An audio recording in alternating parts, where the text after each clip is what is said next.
কেন? যদি গুনাহ করে ফেলি আর গুনাহ করার পরে রাসূলে পাকের ইত্তেবা করি, রাসূলুল্লাহ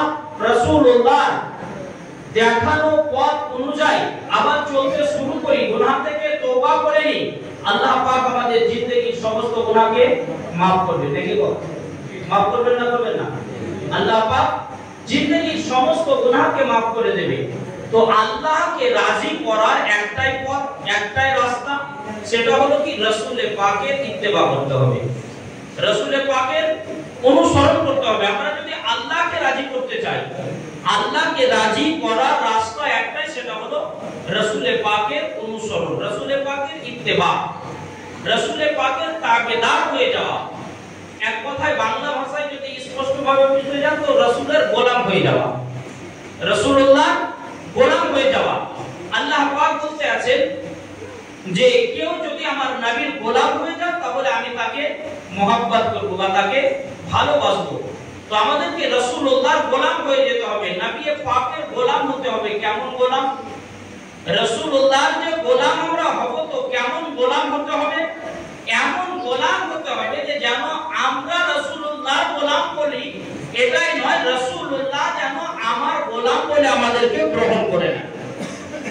রাসূলুল্লাহ আমাদেরকে আমার গোলাম বলে যেন কবুল করে না। যদি এই সিচুয়েশনের আমরা গোলাম হতে পারি, এই ধরনের গোলাম হতে পারি, তবে কিন্তু আমরা কামিয়াব।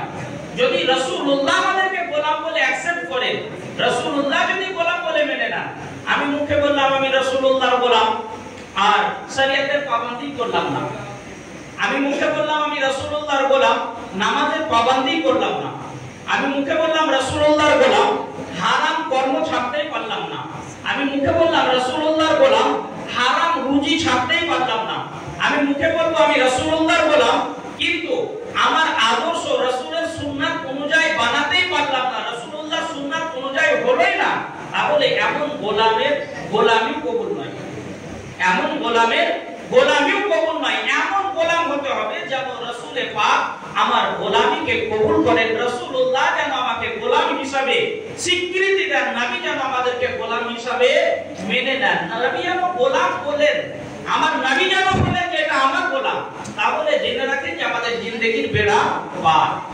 তবে আমরা কামিয়াবি হব, তবে আমরা সাকসেসফুল হতে পারবো। মুসলমান রাসূলুল্লাহর গোলাম কেমন হতে হবে? একজন কোন শায়র তিনি তিনার শায়রের মধ্যে লিখেছেন যে রাসূলের প্রতি মহব্বত কেমন হওয়া উচিত, রাসূলের প্রেম ভালোবাসা কেমন হওয়া উচিত, তিনি তিনার ভাষায় নিজের ভাষায় লিখেছেন। তো মনোযোগ সহকারে শ্রবণ করবেন। তিনি লিখতে আছেন কত নবীর মহব্বত দেখেন না। অনেক ব্যক্তিদের বেওয়াহাবি ফারাজি লামাজাবি আছে, এরা না পড়ে না, পড়তে শুনেছেন ফারাজিদেরকে না পড়তে শুনেছেন?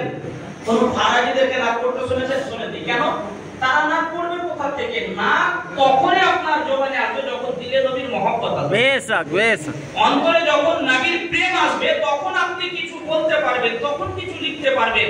তো কোন আশিকে রাসূল তিনি কত সুন্দরভাবে নবী পাকের কাছে ফরিয়াদ করতে আছেন, তিনি বলতে আছেন যে সুনো তৈবা নগর কে মহারাজা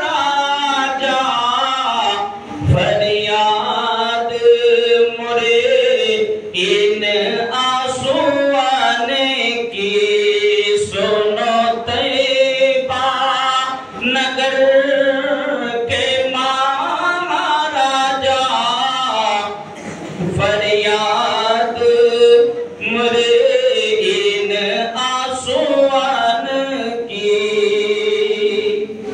जब